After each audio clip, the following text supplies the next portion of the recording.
welcome to a recorded episode of Doctor Who Time and Space. Not done this for a while. We've not, have we? We had a few technical problems today. Again, with the, I don't know whether it's the internet connection or what, but it sounded like we like that, wasn't it? If it was alright, then we apologise, but it wasn't because I tested it. Yeah. So it's sorry, guys, that it's a few hours later than usual.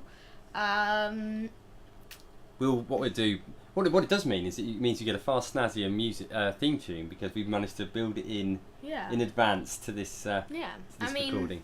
It's probably going to be a handy show. Yeah. Recording the show, I mean, we will be able to edit some stuff in if we need to. Yeah. What you do need to make sure is you don't accidentally kick the computer or anything. I will. Because if it shuts off, we lose everything. Yeah, I know. So, by the way, today, we've forgotten the whole thing of the decal getting fired thing. Oh, yeah. And this week, our trend is live tweets. Live tweets, so it won't be overly live because this isn't going to be live. Ooh, my plan didn't work. So you'd had this plan about doing live Doctor Who tweets as we talked, and then people could follow it. Yeah. We'll have to pick that probably next time in a bit more detail. Yeah, won't we? we will. Yeah, It's a good idea. Aww. That's probably why it wouldn't work today. Anyway, I'm Decool. And I'm Lewis Mean, the person who's going to fire Decool. Not, because that was last week. Everyone's bored of that plot this time. Plus, you also know that deep down you do rely and on me. he keeps looking at my feet. You do. I keep looking at your feet. What? I'm only watching because I'm watching you know. wave your legs around. I'm just worried about you kicking the computer box because it would turn off. Don't worry. What do we have on this week's show? Well, you'll know if I kick in. the computer box, because if I did, then this show wouldn't be going out that. It won't be, But the reason I was saying it is because if it goes, then the whole thing will go. Yeah. We'd have to record it all again. But that's another matter. What have we got on this week's show? If there is a show this week, we've got it's episode 174, and we are going to be taking a look back to again to series 10. Excellent. So and we're going to be looking at what we think Steven Moffat needs to do or wrap up in his final series. Brilliant. Okay. We've also going to be giving our review of the John Pertwee classic, may I say,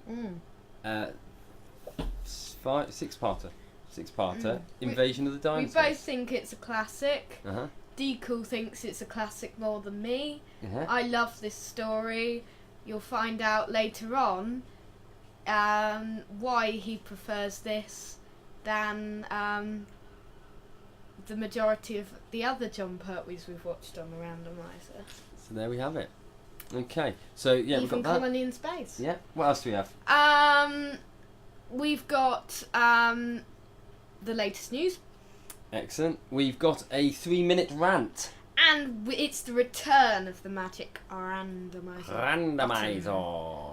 Ace. Ace. Good. Right. Well, shall we kick off then with what have you been doing in this week? Doctor Who related. Do you anything like me? I mean, I'm still a little bit flustered because there's so many technical problems. My brain's not yet fully functioning on podcasting, but we'll get there. Bear with us, guys. We'll mellow out. I mean, I've not been doing relatively too much. Yeah. I've been listening to my weekly audio adventure. So if you like the Your Big Finish stuff. My Big Finish, yeah. Yeah. And continuing with Storm Warning. Excellent. So another Paul McGann one. Yeah. So interesting. Decool's downloaded them now. I have indeed, yeah. So I'm looking forward to listening to them. We talked a little bit on last week's show that this week on Thursday we're going to to Cardiff. So, do you want to talk a little bit about that? Yeah, but by the way, we just need to tell you now, just so if we tell you right at the end, you might not be listening, and you might be like, "Where's the show on Saturday?" or something. The show won't be on Saturday this week. It probably won't be this week. It might be on Sunday. But that is true. The show next week will not be on a Saturday. It will be this coming Thursday, which is the date of Thursday, the 1st of September, as we are live in Cardiff. And not live. Well, not maybe. And we'll be swapping our days around a little bit. Yeah. So we're going to Cardiff. Basically, we're going to Cardiff on the Thursday. We're staying overnight, so another hotel job for me and the boy. Yeah, the last one was a month ago now, almost, with the London trip. You might have heard that on our podcast. So we're going to be having, we're going to have a good time, I'm sure, because we're going to go and have a look around Cardiff, possibly go to Cardiff Castle if we've got time. Yeah. Try and check out a few of the locations that they've used, like Trap Street, And then the next day, Friday, we're going to go early morning start to the Doctor Who exhibition in Cardiff. It's going to be good to go to the Doctor Who experience in Cardiff. Sorry. I haven't been there since it was in London, way back in 2011. Way back when, yeah. So that's 5 years ago now. Yeah. In October, I think. But so my reason for going on to that there and then in the podcast is I was going to say that one thing we've been talking about is possibly listening to a little bit of Big Finish. Either on the way, or if not on the way, in the hotel. Yeah, I mean, it might be easiest if we can watch one that I haven't started yet, like the Sword of Orion. Yeah.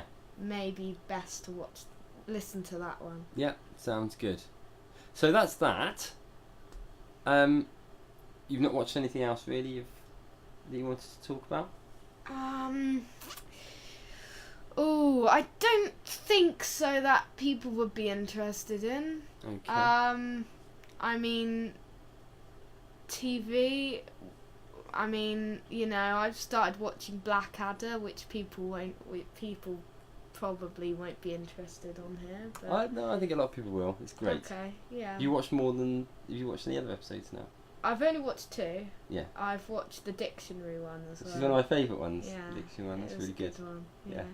You really like the characters, don't you? And it's got the really great it's got the really great dream sequence in it. Oh, it's a dream. It starts whizzing round. Yeah. Yeah, I really like that one. Myself, I've been. It's got Hagrid from Harry Potter in. Yes, it has. Yeah.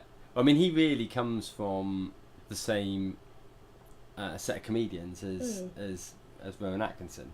So he was a comedian effectively before an actor. Yeah. The only thing I've really been watching, I think I might have said last week's show, maybe not. Yeah, I started watching Ripper Street again. Yeah, you Can't did. remember. If I haven't, I have. Main thing I've been watching this week though is I was finishing off the rest of Outcast. Have you finished it now? All done now. Really good. Okay. Really good. It was a bit of a slow start. Series 2? Yeah. Do you see how there is going to be one? Yeah, definitely. It ends leaving it open. Definitely. I would definitely recommend that one. I think also, I mean, probably next up for me now is I think I'll run through Ripper Street next. Yeah. Because I've got Prime for a short period of time. What about Stranger Things? I may get to that one. Yeah, I might get onto that one eventually. Yeah. I've got a few other things to do first. Yeah. So I need to watch Daredevil as well because I've noticed that the trailer for Series 3's out now. Really? Yeah, and I haven't watched Series 2 yet. Yeah. Well, I think my mum said that I might be able to watch Stranger Things. I had heard that it was suitable for families actually. So I might watch it. Yeah, sounds good. I won't watch it until like October or something. Yeah. So it'll be a while before I talk about that on here. But you need some additional things, don't you? I really, do need because some you've got to wait such a long time for Doctor Who. Yeah, I know. We do. So. Okay. So if that's that, shall we move on to the news? I suppose we better do. So then, the news. Have a few bits of news this week. Do we? That's good. Can you hear me over here? Can you? Yeah, that'll be hear fine. Me if I talk from? Yeah, that's over fine. Here a little bit. Yeah. So class, bit of class news. Classy news. Everyone loves a bit of class. Yeah. Actually, that's the only person that likes it is Patrick Ness. La la la la la, Patrick Ness. So, Doctor Who's new spin-off Class is set to air this October on BBC Three, aka Online, and BBC One, according to Empire magazine. While the BBC is still to officially confirm at the time of writing, the show was always stated for this autumn. Lead writer Patrick Ness is also interviewed in the magazine, talks about the genesis for the idea of the show. Cole Hill has existed in Doctor Who since literally episode 1. The Doctor's granddaughter went there, so we thought, all that time activity at the school, has that caused any problems? Well, what do you know? It has. Mm. We're not telling stories of the chosen ones. It's happenstance that puts these people at the centre of things. What if your timing is just weird and things happen to you? How do you deal with it? I'm interested in real consequences. The Doctor is always exciting but never stays.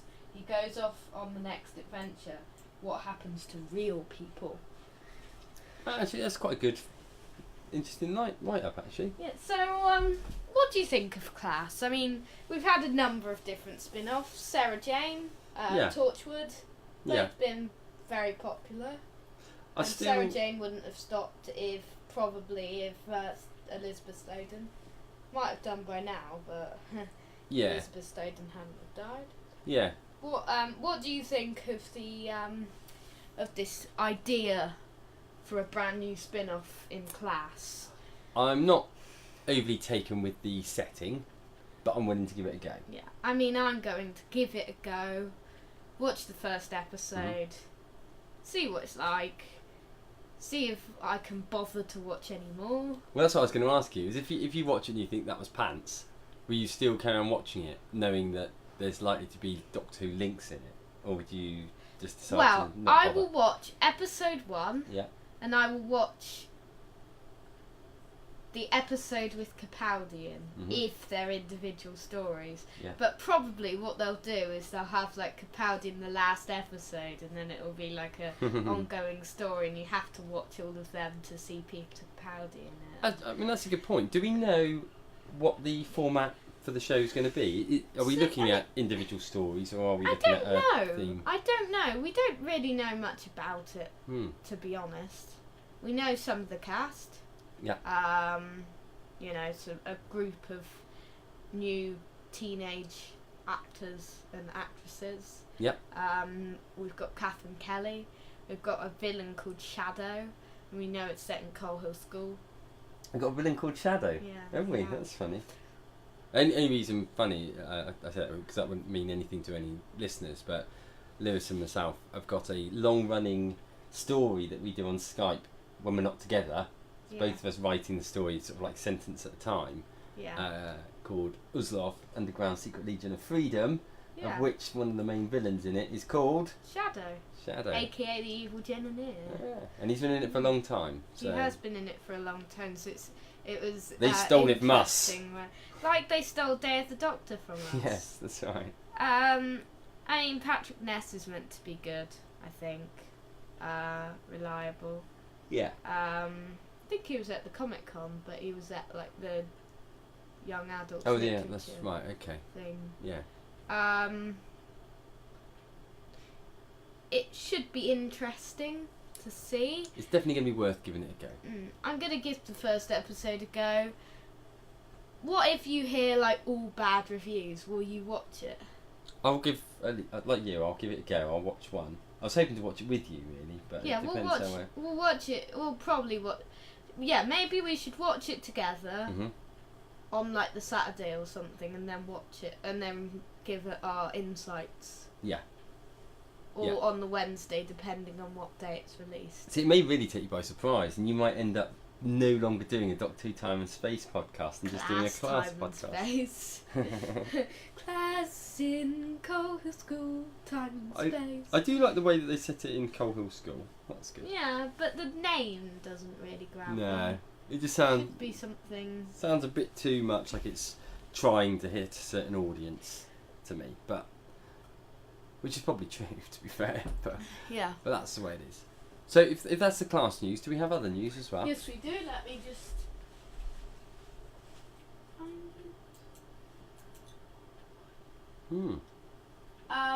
So Steven Moffat has explained his decision to bring back Matt Lucas. Matt Lucas's Nardole for Series 10 of Doctor Who. The character, who first appeared in the 2015 Christmas special, The Husbands of River Song, was considered a surprising choice by many fans when it was first announced a few months back. Speaking in the latest issue of Doctor Who magazine, Moffat reasons, "I decided Nardole should return to Doctor Who when Matt Lucas got in touch saying, I loved being in that show, can I come back? And I sat there thinking, okay, so this guy who's out in LA being offered every kind of pilot and every kind of career advancement, that's basically decided that instead of all of that wealth and spectacular success, he'd rather go to Cardiff and make Doctor Who. I thought, he is of my kind, he belongs to our world. And so now, that was an opportunity, given that it was in front of me and possible. So I decided to import the best comic timing I've ever seen into Doctor Who on a regular basis." Do you agree with on a regular basis? Tone? That's what I was worried about when this news first came out. It said he would be a regular or something. Yeah. In the series.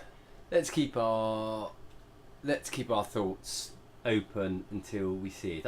I think, like I said when we reviewed the Christmas episode, was it The Husbands of River Song, wasn't it? It's not that I didn't like Nardole. No. I just found it a little bit forced.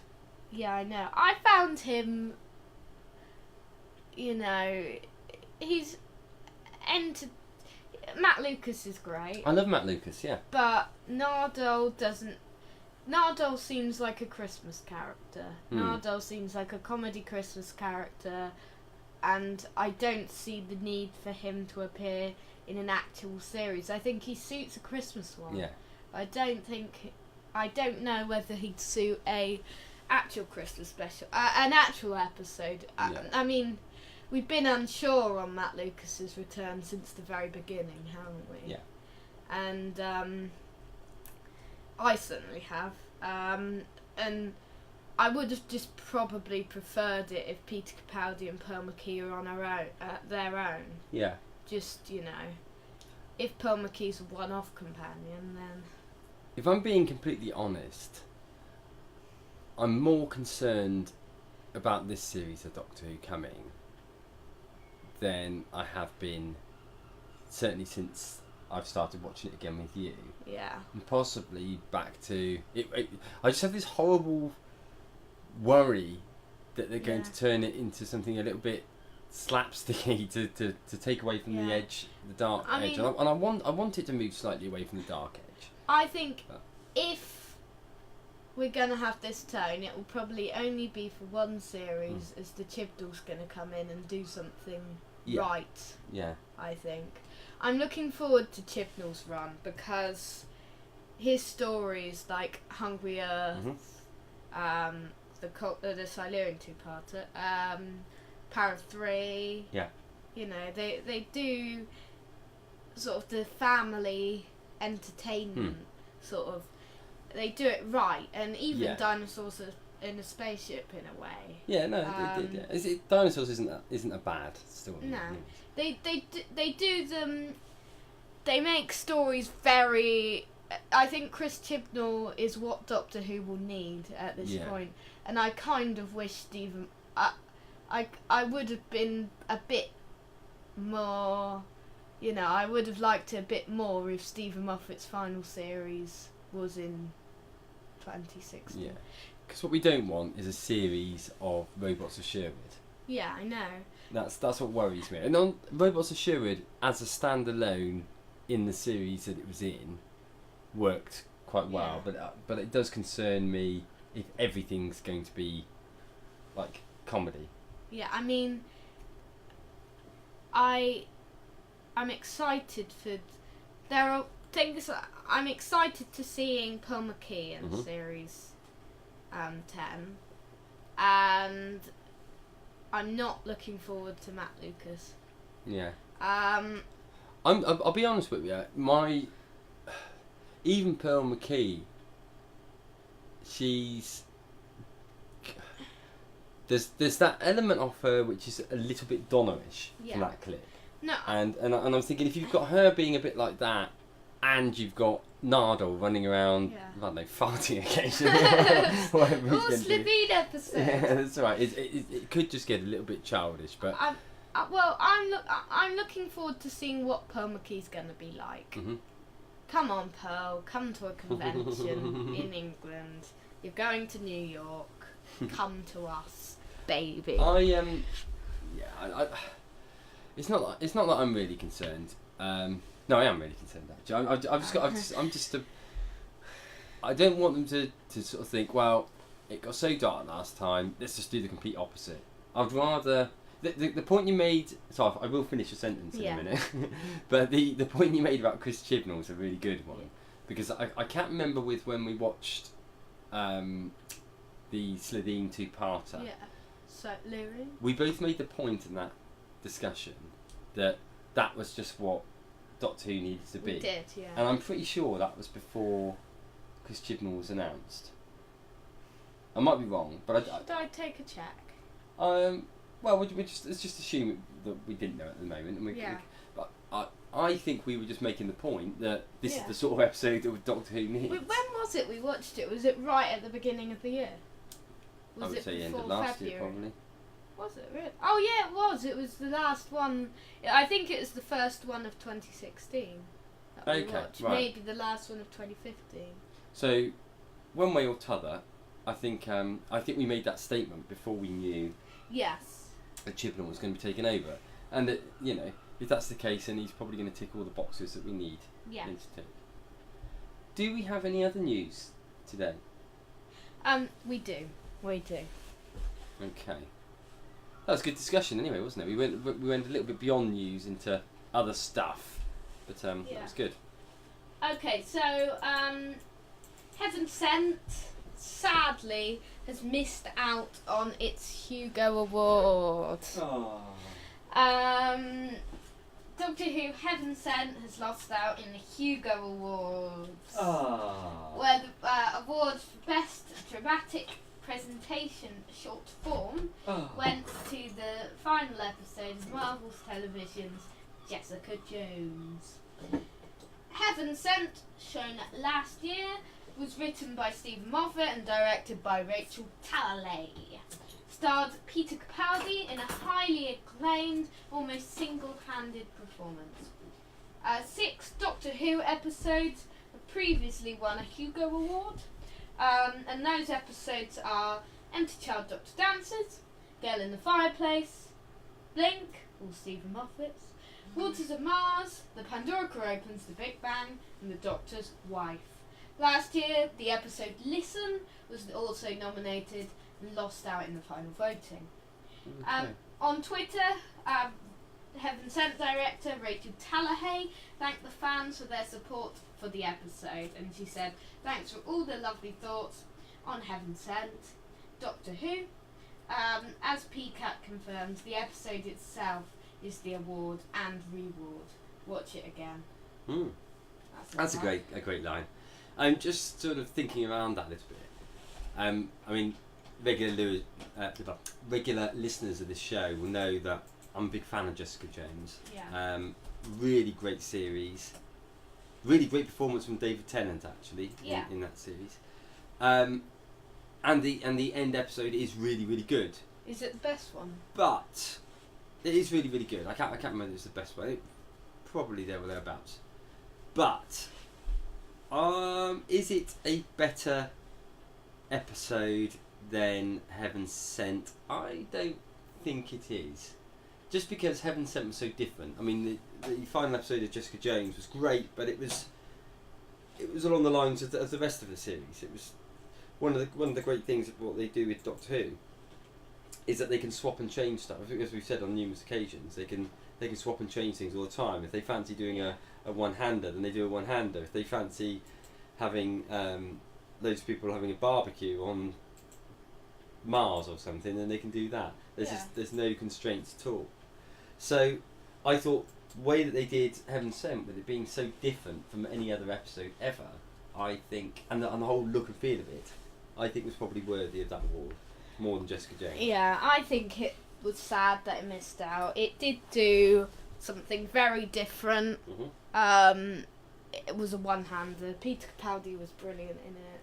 But I would say, people, if you haven't watched Jessica Jones, watch Jessica Jones. Yes. You should get your mum to watch Jessica Jones. I think she'd like it. Yeah, I think she was going to. I don't know. Yeah. I don't know. Okay. So, is that all for the news? I think there's one bit of news, and that's some relatively sad news, if you know who it is. That the actor Michael Napier Brown has died at the age of 79. Michael Napier Brown appeared in the 1969 story The War Games, playing Arturo Villa, a soldier plucked from the Mexican Civil War who helped the Second Doctor in his battle against the warlords. Napier Brown had a long career in British television and theatre. His first credited role was in a 1963 episode of the crime series Margaret. He played Miller in several episodes of the 1970 adaptation of Ivanhoe. Other roles include parts in Secret Army, The Dick Emery Show, Terry and June, 1990 and Casanova. He was a long-standing stalwart of...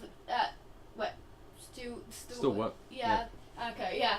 Of the Nottingham theatre scene, and was the last artistic director of Northampton's Royal Theatre.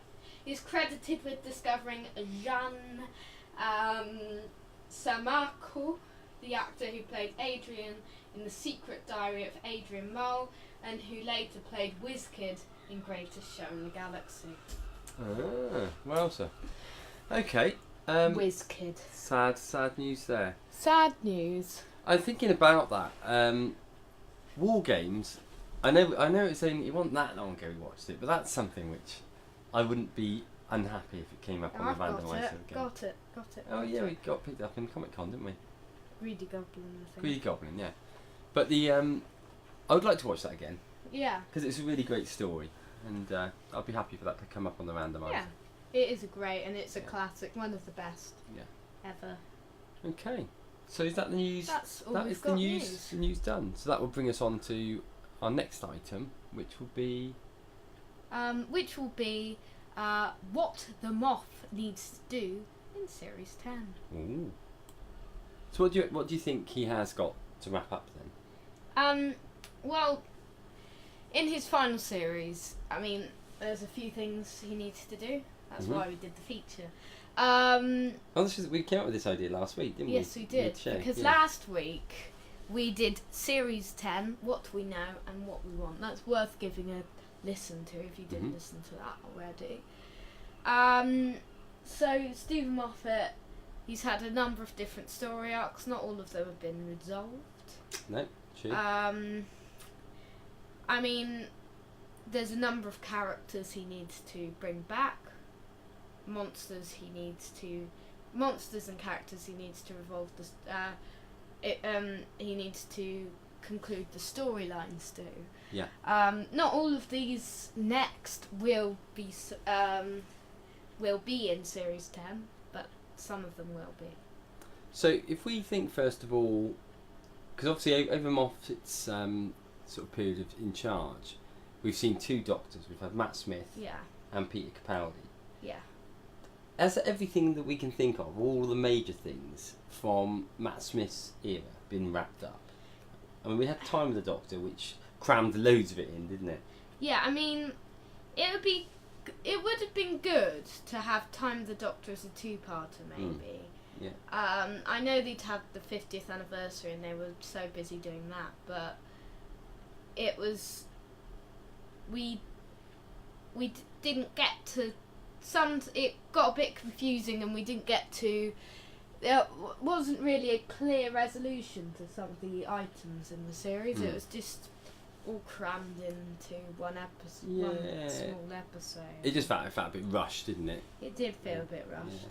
So, but I think pretty much everything I can think of from the Matt Smith era was sort of wrapped up about that. Yeah. Yeah, I mean, all that stuff with the hotel and stuff, and the that sort of got skipped over a little bit. I mean, we did learn about that. It was the crack in the hotel. Ah, right, okay, yeah. And, I mean, everyone always asks that. So they should have explained that a bit better. What about then,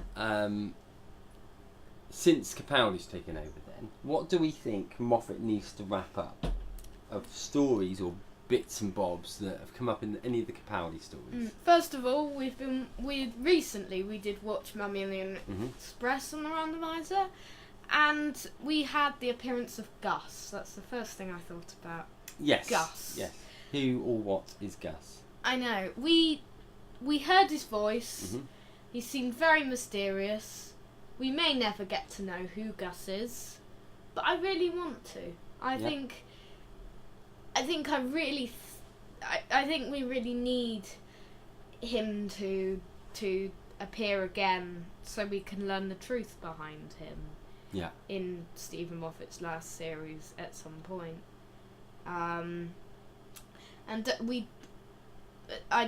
don't know whether it's been properly confirmed, but I think we know now that this isn't Peter Capaldi's last series. Yeah, there seems to be indications that that's the case anyway, doesn't it? So there's not going to be a big final episode of Peter Capaldi. It will just be a small ending to Steven Moffat. Yeah. And I think in one of the last episodes, I think we need to have the appearance of Gus. Yes. I think I'd like that. I think... I mean, I've got a couple that spring to mind for me. One of them from that same episode, which is, will we ever find out more about Frank Skinner's character? I think he would have been a much better character to return than Matt Lucas as Nardole. Yeah. I think he would have been a bit more wise to bring back Frank Skinner's character. Yeah. Although I'm not sure I'd want him to be regularly coming back. I think not regularly coming back, but for like one episode. Yeah. I think that it'd be interesting to find out a bit more about him. I mean, it's not a story breaker if you don't ever find out more about him, but I'm quite intrigued as to who that character was. Was he a Time Lord? Was he sent there? Was he really like a mechanic, or was he sent there to investigate the mummy as well? We don't know, but hopefully we will in the last series. Okay. I think... Other things? Well, we need a return of Missy in this series. She's appeared she's appeared mainly in, as well as a numerous amount of cameos in Series 8. Yeah. She's appeared in the Dark Water, Death in Heaven and Magician's Apprentice, which is familiar. I think it's... we learnt that she is planning on coming back. I think we may need to... this could be her final story. Potentially, yeah.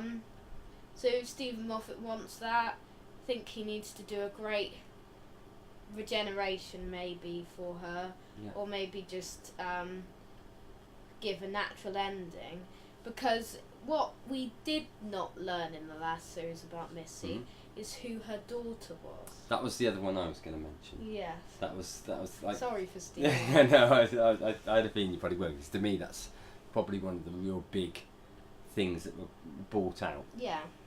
I think we need to find that out.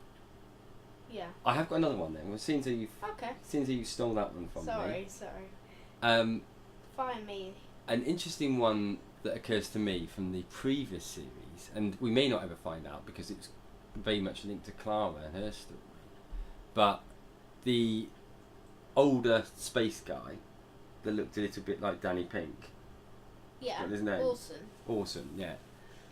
Oh, Who was he? Because I was under the impression that what would turn out was that he was the son of Clara and Danny Pink.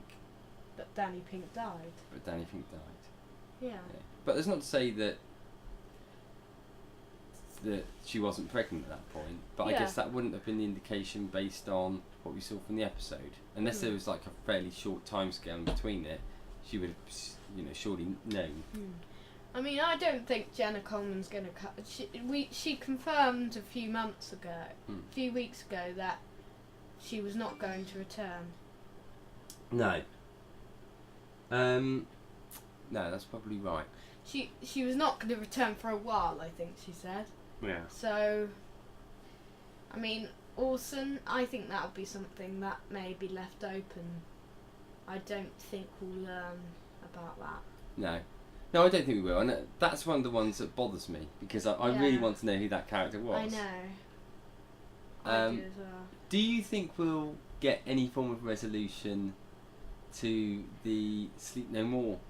Mark Gatiss is planning a sequel, isn't he? I don't really want it, but no. Mark Gatiss is planning a sequel. Yeah. He hasn't confirmed it, but he said he was planning it. I think it's better left open, in my opinion. Yeah. Now, I think most people didn't really like Street No More. Maybe because it was so weird, but I liked it. I just found that the cinematography, which was perfect for what they were trying to achieve, but I just found it really grated with my eyes. I found it very difficult to concentrate on it. It was very hard to concentrate. But it was original, and I'm really glad that they tried it, because it was something different. It was a very different episode, but please, if they're gonna do a Sleep No More sequel, I don't really want them to do it again, because it won't be original. No, I think either do it in normal style episode, or do it in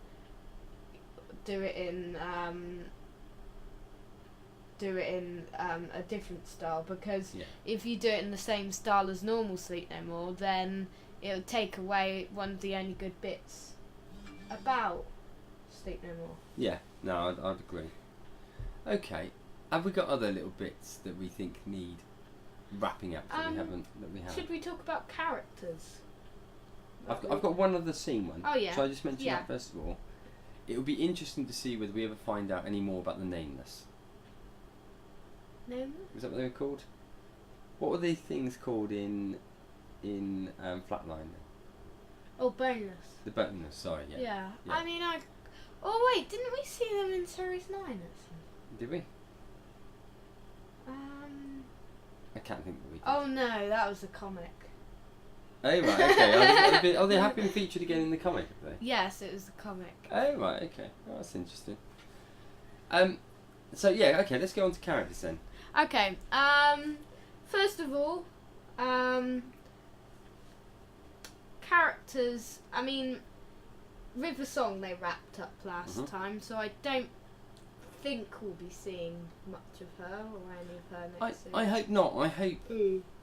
I've got a horrible feeling they will bring back River for something or other, but I don't want to see her again. Yeah, that sounds harsh. I don't think Steven Moffat does, but they're going to, I bet. I just think that they ended that so nicely. It was a really perfect ending. I'd like, if she's going to come back, I'd like to see her either in her own series, which could work, or in Audio Adventures. Yeah. Which, as we know, they've done some. Which they've done some. Sort of changing the subject very slightly there. We talked earlier on about Class and how we weren't overly excited about it. Would you have been more excited if they'd announced they were going to do a River Song spin-off? I would quite like that, actually. Yeah. But you've never been that keen on River Song. I haven't, but that would be a bit better than the idea of Class. I don't like the idea of Class. Paternoster Gang. characters which are kind of obvious that they're going to return. It would be good to have a round-up story to them, and I think either round them up or give them chance for them to appear in big finishes in the future. I quite like a big finish. I think it would be a good idea to do Paternoster Gang big finishes. It would work, wouldn't it? Would. I also think that if they are doing a very light-hearted theme to the next series, then they would fit very well into that. I think they would, and I think there's a Victorian episode, isn't there? Yes, there is, isn't there? But I in the don't first know. one, Victorian. No, the Sarah Dollard one is, I think. Okay. What about Maisie Williams' character? Do you think that's the end of that?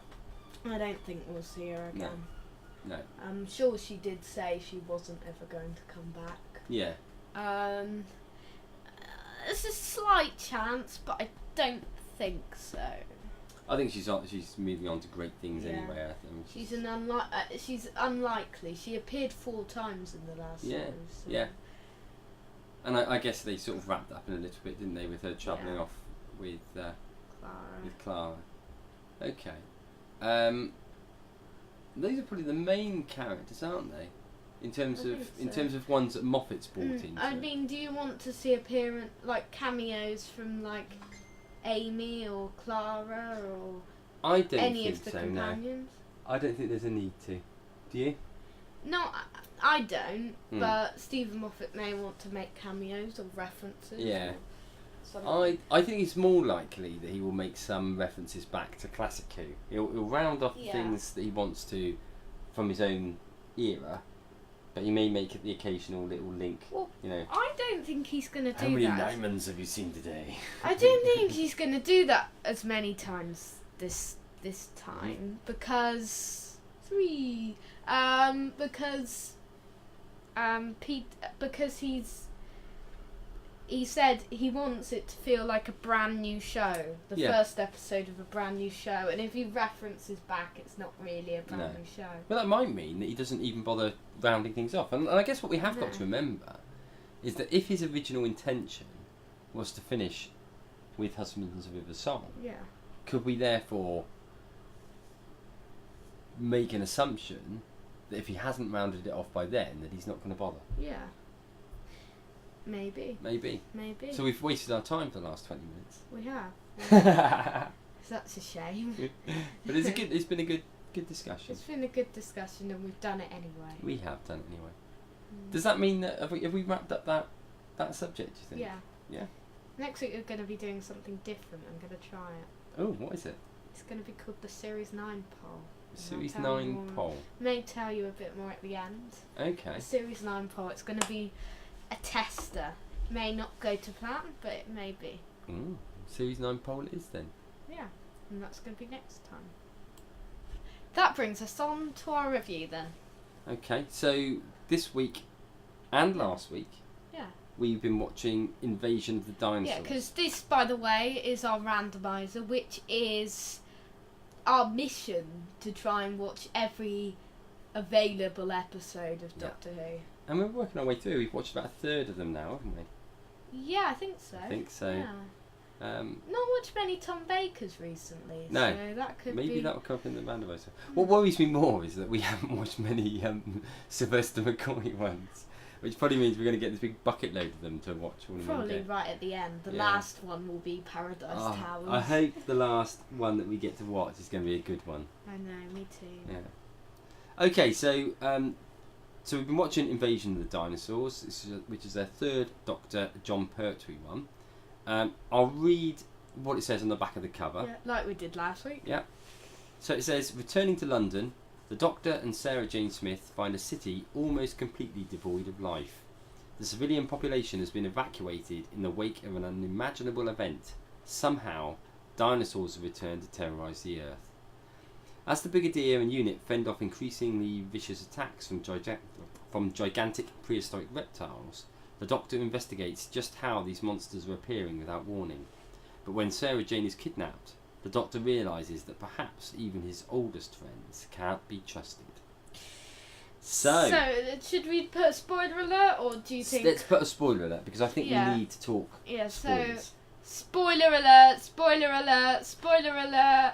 If you want to listen to the randomizer or the 3-minute rant, please skip forward 10 minutes. Yeah, 10 minutes.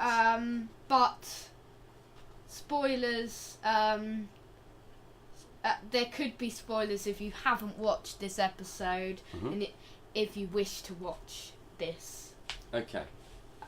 Or Planet of the Spiders in that case. So, biggest spoiler. Yeah. Do you want to say what it is?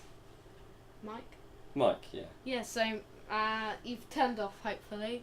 Final warning. Spoiler alert, there. There's probably people now going, who's Mike? Oh my god! So, Mike Yates is evil. Evil Mike Yates. I mean, I guess actually, I don't think he is evil. I think what's happened is he has been brainwashed, effectively. Yeah, overruled by General Finch. Yeah. I mean, the whole story, it's got a really brilliant idea behind the story, in that effectively what we've got is, it's starting off looking like there's all these dinosaurs around, which there is, but the reason they're there is that they've been being transported into modern day London to try and drive people out of London, so that the selected few can actually start life afresh. And what they're planning on doing is basically taking time back however long, which would basically mean that all those people outside of the zone would never have existed. The good thing was, by the end, all of the main characters were in the zone. They were, weren't they? Yeah. But the consequences of that is that everybody that wasn't in the zone would basically have never existed. They would never have been born. And it was all about trying to create a new world that has not been ruined by man. Yeah. And it's just a really, really brilliant concept. It is a very... And I think... I love the John Pertwee era, as you heard from the Diamonds review a few weeks ago, if you listened to that. If not, check it out. History of the... No. I can't remember what the episode's called, but it's... And I absolutely love this story. I told Deacle it was great, and he ended up preferring it than me. So I actually, in my top 10 of the episodes we've watched on the randomizer. So as you say, that's about a third of the. And it's missed out, but which means roughly by the end it should be about number 25. It actually. I've got quite a lot of John Pertwee in my top 10. I've got 3 John Pertwee. So I've got Inferno second. Invasion of the Dinosaurs just misses out at number 11 of the top 10. Whereas it's number 9, was it, I think, for me? Yes, for you. I really, really loved it. I love the way that the story changed. I love the way it moved from a dinosaur story to actually then suddenly becoming this big government cover-up. I always loved that bit. I loved the bit on the spaceship when I first watched it. I loved the whole plot. I loved it how... I love it when someone turns out to be evil that we know. I mean, you can kind of guess that General Finch is evil. General Finch, you knew, General Finch, as soon as he came on... guess that Charles Grover is going to be. Yeah, he was the politician, But Mike Yates, that's such a twist. The Mike Yates twist, that was worthy of Game of Thrones. Yeah. That was so shocking. He's been in it since Terror of the Autons. He's been in it like 4 series. And so if there is a God, he will bring Planet of the Spiders up as the next episode on the randomizer, just so I can actually see the resolution. I don't think we have that on DVD, and we have to watch one that's on DVD this week, don't we? Yeah. Okay. Yeah. Okay. No, that's a fair point. Yeah. So, I'm really loving the Pertwee stuff. Yeah. Really, really loving it. I think with this one he was great in it. I thought the Brigadier was fantastic. I love the bits of the Brigadier. I love the bits. Brilliant. I love the way that the Brigadier is sort of stuck in this thing of his senior telling him to do something, and he's not really trusting of it. Although he can't conceive that General Finchley, whatever he's called, would be doing anything that he shouldn't have been doing. you can see he's not comfortable with what he's being told. Nicholas Courtney's great. Yeah, he's brilliant. Really, really brilliant. He was really brilliant. And Sarah Jane is brilliant in the story. Yeah, she is. In fact, actually, of the Sarah Jane, John Pertwee stories I've seen. Yeah. I'm trying to think which other ones I have seen. seen. You've only seen The Time Warrior, I think. Is it? Maybe. She was definitely better in here. And actually, I mean, is she better in any other stories? Genesis, maybe. But no, I think Genesis is probably a better story, even however good this one is. Yeah. But she's probably stronger in this. Yeah. Than in anything else. She's very strong because she gets a lot of scenes on her own. The majority of it, definitely in the latter parts, is her on her own. Yeah. But the whole idea of the people, and this is a spoiler again, but if they... Well, you know if it's you know it's spoilers because we awarded you at the beginning of the year. If you've just tuned in, spoilers. The whole idea of these people believing they're being taken to another planet, but actually all they're doing is just wiping everybody effectively, and leaving this select few. So they think they're more on this big spaceship, but they're not. They've just been completely hoodwinked by the politician Grover. So really, really good. Yeah, it is really good. I can't really say much more about it. I just think I just think it's brilliant. What I'm going to say is Lewis Moon. Yeah. Too good, too bad. Oh, too good. Can you name two good things and two bad things, or one good thing, one bad thing, and I'll say the other one first. I'm gonna say one good. The whole the twists of this story. Mm-hmm. They're just brilliant. These twists. Okay, one good from you. I really liked the moral. Yeah. Parts of this. I think the whole fact that it leads up. There's a bit of a speech towards the end that John Pertwee does, where he's talking about what a mess humankind are making of the earth. Yeah. One bad, I would say the effects of the dinosaurs. Yeah, I think one bad would have to be that. Yeah. They're so bad that there's two of them. Yeah. I could see why people watching it now would laugh when they saw the dinosaurs.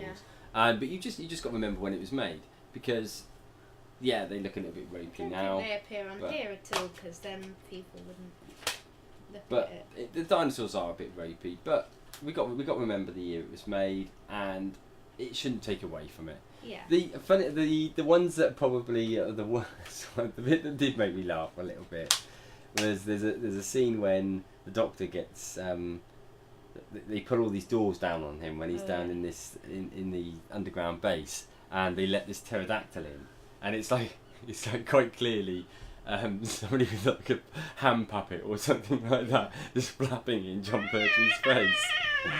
So but aside from that, I'm really, really good. Yeah, it's a really good story. Should we get on to our scores then? Yes. So monsters or villains? I think I'm going to award it based on General Finchley and people like that, and Finch. Sorry. It's really annoying me saying Finchley. Sorry. You should know after all these years, I never get any names right. No. So General Finchley, I would suggest that he's. I'm going to give him about a 8. Overall, the scores, yeah. Okay. Yeah. Character development. Brilliant. Really, really good character development in this one. Certainly from Yates' perspective. Yeah. I was saying earlier on, wasn't it? We're going to Bournemouth, and the actor that plays him, Richard Franklin, is going to be there. And I said, I just want to go and punch him in the face now. Yeah. But we won't. No. Okay, character development. Character development. I'm going to give that an 8 as well. Excitement. It's really exciting. I think there's loads of really, really exciting things. Even though the cliffhanger for episode 1 and 5 are effectively the same cliffhanger. I know. I'm going to give that an 8. Okay, and pace. I'm going to give it a 9 for pace. Okay. I thought the pace was superb. It didn't feel like it was too long. You know how sometimes you get the sort of 6-parters and you just think, I didn't really need 6 parts. I think Colony in Space, we thought it was a tiny bit too long. Yes. And I love Colony in Space too. 33 out of 40. Okay. Overall score. Do you know, I'm going to give it a 9. Okay. Yeah. I'm going to give it a 8.7. Okay. 8.7. Well, on that case, let's move to the Magic Randomizer, shall we? So let's do that now. So for those people that haven't seen it before... Will it still work? That's fine, With the, that's fine. Will it still go in the background, record us? Yeah, that's fine. Yeah, no problems at all. The randomizer is a spreadsheet with every Doctor Who episode ever within it. Yes. We press a little macro button and it selects what we're going to watch next week. Which for us, we'll do it slightly different this time because what we want to come is something that we can watch on a DVD because we're planning on watching it on the way to Cardiff. Or on the way to Cardiff, so that when we can do it on the podcast. We can review it on the podcast. So let's, without further ado, let's load up the Magic Randomizer. Are you ready to select the Magic Randomizer, Mr. Moon? I have the pleasure again. Okay, so. Okay. Can we do that one? Yes. We can do that DVD Wait, wise? yes, we okay. can. Let me just take it over a sec because I know where I'm going on it. Yeah. So, what have we got this time? Okay, so it's another 6-parter, which means we'll be watching 3 parts. Okay. So we'll probably be watching 3 parts on the train. Yeah. And it will be the Sensorites, the first Doctor. So another first Doctor one. We had a few. You've wanted to watch this one. I have, yeah. I've seen a lot of clips from it. Yeah. But I've never seen the episode itself. Yeah, so it'll be interesting to watch that. Yeah. Okay. So that'll be over 2 weeks. We'll be reviewing the first 3 parts. Yep. Next week. Brilliant. I think I'm pretty sure I have that on DVD. Yeah. Yeah. Okay. Brilliant. Okay. I do actually. Yeah, I know I do. So Sensorites it is. So that brings us on to our final part of the show. Yeah. Which is when we do our 3-minute rant. So for those that haven't heard our 3-minute rant before, this is basically the moment of the show where we take it in turns of posing a question to each other. Is it your turn this time? To start? Yeah. Maybe, yeah. And basically the other person has got 3 minutes to talk inanely about that subject matter. Yeah. Until the timer runs out. So let me just get the timer thing running. So you're going to pose a question to me first of all, are you? Yes, I am. Let me think. Okay. So you haven't thought of a question yet, then? Actually, it's occurred to me that I haven't thought of one for you yet either. So, well, it's ready to start. Okay, so do you prefer Doctor Who in its darker side or lighter side, and why? Okay. Or if both, then tell me why. Okay, we're going to start that now. So, in terms of whether I prefer the darker elements of Doctor Who or the light-hearted ones, I think I'll answer the question straight away, and then I will fill it in with lots of guff to explain one way or the other. I'm probably somewhere in the middle. In terms of television generally, I tend to prefer things with a darker edge to it. I tend to like things with a certain sort of black humour, and I think the last series of Doctor Who very much fitted into that category. But I'm still also drawn to the fact that what is the purpose of Doctor Who? Why was it first created? And we've got to remember that Doctor Who was essentially a children's programme. The problem with that is that children grow up, and as people grow up, there's an expectation that programmes will grow with them, which is fine. But at the same point, you've got to bring it back to the fact that there's always the danger that can alienate young people. And what you want to do is you want the young people to be watching it as well, so that they also then grow with it. And when something's been going for 50 plus years, that's quite problematic. So whilst I really, really love the dark-edged stuff, I don't necessarily think that is right for Doctor Who per se. I think that what we should be looking for in that respect is Doctor Who to remain as a family programme, but use related spin-offs to cover that darker edge. So however much I like the last series of Doctor Who, I do think it was probably too dark. But it was one of my favourite series that we've had. So I would like to see them not go to silly extremes of Nardole running around and his trousers falling down or something like that. But at the same point, I do think it needs to be more light-hearted. So I would like to see a series which is running more along the lines of the Silurian two-parter, to Power 3, to Vincent and the Doctor. You know, I don't want it getting so sentimental and horrible as it did at times during the RTD period. But there's also a certain charm about that period in that it was very much a family programme. So they've just got to get the balance right. It's gone at different times, it's gone too far in both ways. They need to get it pitched right down the middle. It's something that everybody in the family can enjoy together. Did you struggle to last it out for those last 3 seconds? Oh, did you notice I just spoke a little bit slower? Yeah. Yeah, but I did it. I think that you need to put it in. The main reason being is that I had a certain line that I wanted to end with, and I wanted to go for the powerful impact. Yeah. So, Lewis Moon. Okay. Let me just quickly think, because I did come up with an idea a minute, and it's just gone out of my head. It's hard to think of them new ideas, but sometimes, but okay. I'm going to ask you. It's going to be a Nardole related question. Oh no. And it's going to be, what are the plus sides of bringing a more comedy character into Doctor Who? Okay. Do you think you can do that? Pluses and negatives, or just pluses? I was going to say that you look more on the plus sides. Okay. If you can. Okay. It's a tough one. Okay, so here you are, your 3-minute rant starts now. So first of all, apologies, just to fill the gap, because I probably won't know anything to talk about for 3 minutes about this, because there's not too many pluses. But apologies if I do get this a bit, if you do get annoyed at me at this bit, because I will just moan about Nardole for like 3 minutes. Well, 2 minutes and 36 seconds. 33 seconds.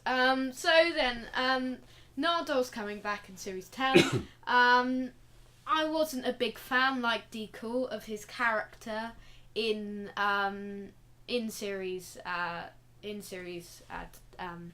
Christmas special, sorry. And Steven Moffat has brought him back.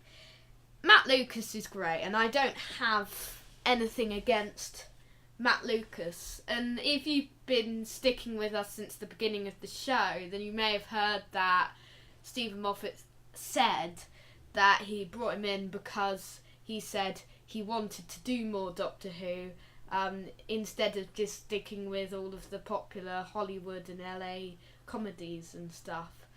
And Matt Lucas could be great, and he can be very funny and everything.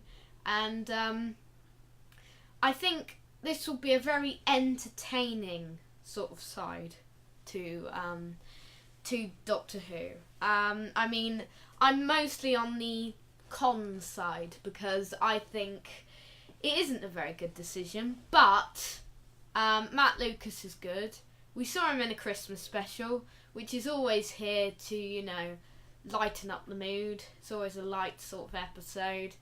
I think he will be, I think we'll just see whether he's, you know, whether he suits the series better. I mean, they may write him, Steven Moffat and whoever else is writing him, if anyone else is writing him, will hopefully choose great scenes for him. And I think there's the chance of him being very funny and entertaining, and I think it kind of suits into our sort of, we want sort of lighter sort of stories.